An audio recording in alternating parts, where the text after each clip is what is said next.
What's up, YouTube? Bismath here, and let me just adjust this a little bit. And welcome back to my channel. In today's video, I'm going to show you all exactly what I tell a seller to put them under contract. So I'm going to go through my Facebook Messenger app on the computer and show you all how I was able to get this property under contract. Just what does a wholesaler say to a property owner to get them under contract? And I'm just going to show you all the exact read receipts, the exact messages, of course blocking out any private information on what tactics I use, different negotiation skills, and how I'm really trying to help the seller out and put myself in their shoes to help solve a problem on their end. So be sure to subscribe. Comment down below on how you all talk to the sellers or how you would do things differently here, because I am still learning. I'm no guru. I'm not making hundreds of thousands of dollars on this business, but I'm able to show you all along the way what I'm learning, even though I've done some deals, and also reach you all at your level, because I think when you get to that level where you're making six figures a month, you're not in tune as much with people trying to get their first deal sometimes, but not all the time. So hopefully I can provide that value to you all, and you all learn from me, learn from other people too. So, and I'm actually outside. It's almost 8 o'clock, so hopefully the sun doesn't go down too late. Hopefully you all can see me clearly, whatnot. Time to put the glasses on because we're ready to work. And let's go right into Facebook. So this is the messenger. So I contacted this owner. If you all saw my previous video and the video before, I'm wholesaling a fire damaged property. I got this property just by looking at my city's fires department Facebook page, where they post different fires that happen around the area. So I saw this property, found the owner on the county's website, and contacted them, if you all can see, back in December 12th, 2019. And all I said was, "Hello, Timothy. My name is Matthew, and I know this is completely random, but I was wondering if you would consider a cash offer on your property at," and then I put the address. And so even here, I'm not trying to mention anything about a fire or anything. I'm just saying, hey, would you consider this offer? And then back in March 17th, so a full more than 3 months later, the seller contacted me back. So as you all saw, I could have followed up a little bit more, but I just let it be because I wasn't sure. I never dealt with fire damage properties, but you never know if you just put something out there, leave a voicemail, leave a text, when a seller will respond back. And so right here, I'm not going to read every single word. I'm going to try to paraphrase what I said, because it's a long message thread, and so you all, of course, can pause the video to read what I read. Read what I put and different things like that. So basically, he was looking for someone to front up the costs for the rehab, and then I didn't block that suggestion. I says, "Hey, maybe Tim, I know this probably had a fire. What repairs are needed?" So this is when I mentioned the fire and say, "Hey, maybe I am able to bring some private capital, some hard money to help rehab this property. But my main intent and my main focus is to wholesale. So that is my focus right now. That is my one thing." And he just talks about the damage, and he says, "Hey, I'll be glad to show it to you." So right away, he's wanting to show the property to me. This shows signs of motivation, and you all should pick it up and take advantage of it. But I still wanted to learn more about this property because I haven't heard from him in 3 months. So I was like, okay, yeah, I would be glad to see this property, but I have a few questions about the mortgage, and then if it was a duplex and whatnot. And he said it was a triplex. And basically, this property was just a duplex. He was trying to convince me it was a triplex. There is a third unit. It's kind of like a bootleg unit. You know how some properties have it. There are 3 electric meters, 3 water lines, but most of my investors will just use this as a duplex. And then I just said, how much is owed? He said $8,000. And then I asked about the rent, and he was saying for one unit $775 and the second unit $675, and so that's a total of around $1,450 a month. However, all fixed up, you can get probably 900 to 1,000 from one unit to up to 750 for the other unit. So as you can see, this property is probably worth around 170 to $200,000. Either you put it back into a duplex or put it into a single family. And this is when I started saying, okay, have you considered selling it as is? And I start listing what I can provide.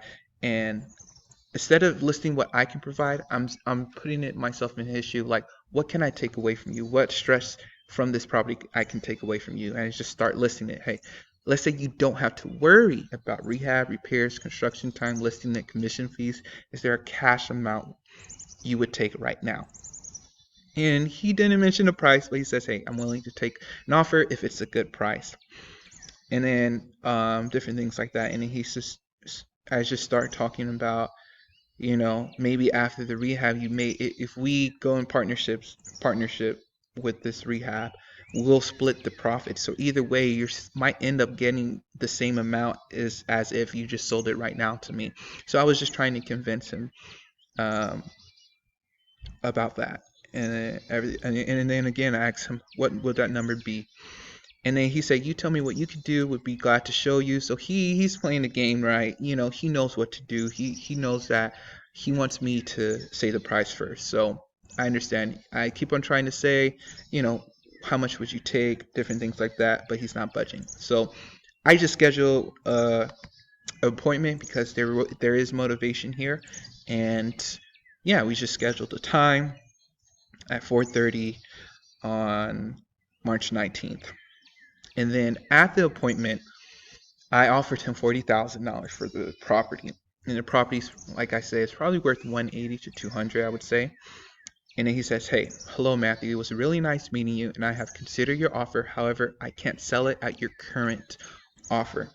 So right now, he's not totally rejecting it. So us as wholesalers, you have to understand, hey, now this is time for negotiation. This is not a point blank no. And I just said, hey, it was nice meeting you too, and thank you for considering my offer. And still try to build that rapport even through text, even if you can't talk to them directly. I try to build as much rapport in person when I met him at the property, and now even on text. And say, hey, we're still committed working with you. Do you have a number in mind? What's your counter offer? And then basically he counter offers 55,000 right here.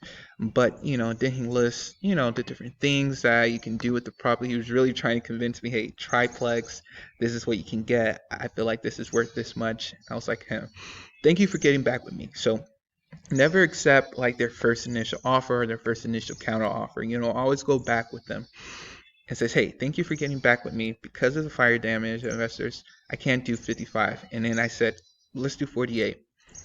And then he says, hey, I'll consider your offer. We'll split the difference. We'll go 50,000. So sounds good. I agree with that. And here's very important. This is how I phrase me saying that I'm a wholesaler. I say, hey, I work with investors that bring in money to fund the deal. So once I present the deal to them, they let me know if it's a go or not. In order for us to move forward, we need to make a signed agreement that I can send via email that we will sign electronically. What is a good email to reach you at? And then here he gives me his email. And so, yeah, I just want to concentrate a little bit on that because, if I could say, hey, I'm a wholesaler and the seller understands that, I would say that all the time. But sellers just don't understand that name. They have it confused with manufacturing and different things like that. So I just say, hey, I work with investors. In order for us to go on, in order for me to show my investors this property, I need a signed agreement, which is a purchase and sales agreement that you all know. Just like realtors, they need paperwork done before they can show a house to people, before they can list it. And in the same way, we as wholesalers, we need that paperwork. We need some legally binding paperwork in order to sign a property, right?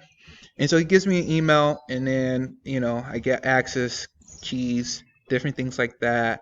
Um, and then I says good morning, and then we were just going back and forth, making sure he signs with the property. And then I asked more questions about how long has the power been off, because after 100 days in this county, it automatically gets zoned back to single family, which sucks. So it's no longer considered a multi-family. You had to get it rezoned because the power's been off for over 100 days.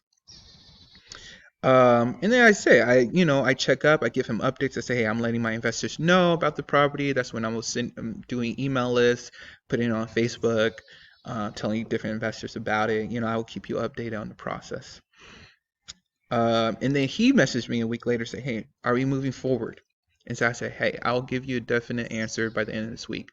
So from the time we signed around, I would say, the 25th, and then by the 7th, I still couldn't find the 7th of April, so I couldn't find a buyer. So I was like, hey, I'll give you an answer. And that's when I went to a wholesaler, another wholesaler during this time, probably the one who does the most deals in this city. And he told me to get it under contract at 35,000 if you can, but aim for 30,000, but tell him 30. And that's what I did, because it just wasn't moving at the price, because I put it on a contract at 50,000. I was trying to sign it for like 68,000. Ridiculous. I should have tried, like, I don't know, like 40, like 59,000 or 65,000. I don't know. So, and I also want to create a network with this individual, with this company, because they do the bulk of wholesaling deals around this city. And so it's good to have that contact to work together and to do that with someone. So here, this is when I messaged him back, hey, I hope you're safe during this time, because, it was very crazy. We have this pandemic and whatnot. I say, hey, we're very heavily interested in this property. We want to go forward with the purchase. We just need to make a few adjustments in there. I talk about the rezoning, talk about how there was an electrical fire on the property. And with that, everything has to be rewired. And then I just this is how I kind of phrase the new price that says, hey, we will have to be at 30,000 for the property. As we spoke before, my first offer was 40,000, so technically I'm basically just going down 10 grand. Even though we put it under contract for 50 grand, so I didn't want to make it seem like it was a big jump from 50 to 30, which it is. But my original offer was 40. But I think it kind of confused him. He said, "So your offer is 40,000, the original amount," and I just put 30,000. And then this is what he put. He said, if I can't clear 30,000, I think I'll just board it up and let it sit for a while. So when he sent that, I just let it sit, let him think for a while, because I knew he was motivated. And then he messaged me probably an hour later. So 7:24 and then 8:03. So that's over 30 minutes later. He says, if we can meet at $35,000, then I can still clear 28. So he owes approximately 7 grand, and he says 35, and that's the price that the other wholesalers said he knew he could move it at, knew he could assign it to. And I offered him 30,000. So right then and there, again, I knew this was a deal, right? And so with that, I just counter offer him. I said, hey, the best we can do is at $32,000. And then he hasn't responded. And then I just say, hey, and so I just sent the paperwork at 32,000. I sent it to him, and different things like that. And then he made an adjustment. We agreed on 33,000 instead of 32,000, because people want to feel like they win or things like that. But whatever, 33,000 is still an amazing price. We were trying to get it at least 35, try to get it closer to 30, but we got it at 33, which is not bad. And then um, yeah, and then he gave me these magical words that every wholesaler likes to hear. It has been signed, right? Um, and so yeah, and so I partnered with another wholesaler, and they pushed it out at 49,500, and the contract package price is $32,000. And so with that, that's if I can do the math, $16,500 assignment. And with that, with this company, they give the acquisition, which is my company, 60%, and disposition, since you're just blasting out to the buyers, 40%. So out of that 16.5, I'll get 60% of that, which is probably, I don't know, like between like around nine grand, between 9 and 10 grand. So that's not bad for a free lead that I got, and I was just able to go back and forth, even though this follow up took like 3 months basically, um, but it was free because I just messaged them on Facebook and I found the property by looking on the fire's department website, and it has been signed. Thanks, we'll get right to getting this closed. And yeah, the other company actually told me they actually have a buyer in place, but they're now accepting back offers like other offers. So it's a deal for people. And to hear that a price went from 68,000 for investors down to 49,000, that's almost 20 grand off. Investors will be happy with that. And so yeah, I probably could have assigned it myself, but in this particular area, I'm not so familiar with it. I don't have much buyers in this area, in that area. And so just partnering with another investor helps build a relationship with them, with the biggest investor, biggest wholesaler in town, and also just to just build more of a presence around this community and just really try to help this person out because I don't want to go back and forth and I can't find a buyer. Okay, I know people who get things done, they have tons of buyers, let me just keep on doing it. So this is a raw, unedited, uh, unfiltered message thread of this deal, of how I got this deal. And I hope you all enjoyed it, like, honestly, because I know this is so valuable to learn. Like, okay, what do I say on a call? What do I say when I'm texting a seller? Or what do I put on direct mail piece? Like, to actually show you all how I was able to sign it, how was I able to renegotiate a new price with it. It's crazy. So I hope you all really support this channel, subscribe, like this video. If you all need help finding leads, PropStream, link down below. I'm an affiliate now, so let me know if you all have any questions about that. 7-day free trial. And yeah, I hope you all have a great weekend. Thank you. Stay tuned. Tuesday at 11 a.m., Fridays at 9 a.m. I always post. Hope you all be safe out there during this pandemic. And yeah, all right, catch you all on the next one.